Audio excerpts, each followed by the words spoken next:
On s'est vu régulièrement pour parler de ce projet et aujourd'hui, ça y est, c'est le grand jour. Ah oui, c'est le grand jour, hein, marqué d'une pierre blanche, parce que vraiment, je suis contente qu'on ait cet accord entre tout le secteur. C'est pas seulement la construction, mais aussi les entrepreneurs, le secteur immobilier, les architectes, pour appliquer donc ce standard passif à partir de 2015. Olivier, tu représentes les promoteurs immobiliers ici, je pense.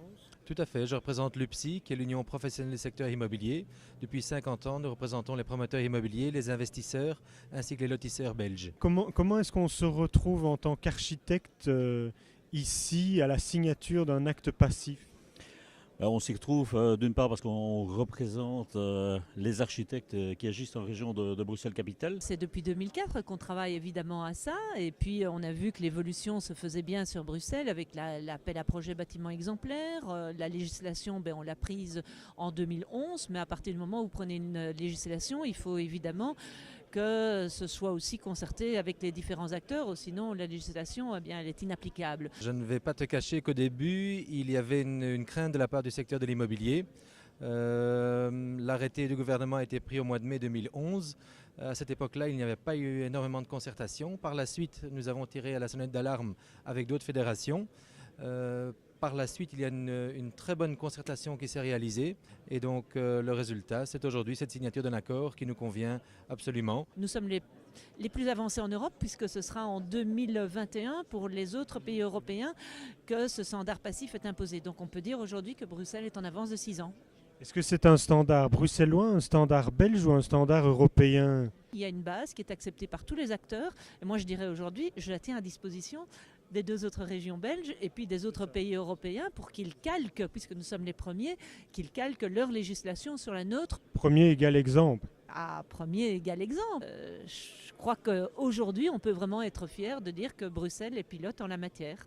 La RIB considère que c'est une obligation ou que c'est une évolution ou que c'est une nécessité de construire passif? Mais je dirais obligation. Non, je dirais que ça fait partie certainement, oui, si on peut l'entendre sous cette forme-là, d'obligation, en ce sens qu'elle porte à cette réflexion au niveau d'une qualité d'habitat. En ce sens-là, je pense qu'il faut l'inscrire comme une obligation. C'est un challenge car à Bruxelles, il y a environ 160 000 bâtiments. 97% sont des bâtiments existants, 3% sont des bâtiments neufs. Donc il faudra un gros effort de nos membres afin de réaliser ce tout passif d'ici le 1er janvier 2015. Alors pour marquer d'une pierre blanche cette signature de pacte, on a aussi tu as sorti un bouquin aux éditions Racine qui s'appelle Les bâtiments exemplaires se racontent. C'est quoi l'histoire de ce livre? Alors on en a déjà fait un premier qui s'appelait Vers Bruxelles il y a 2 ans.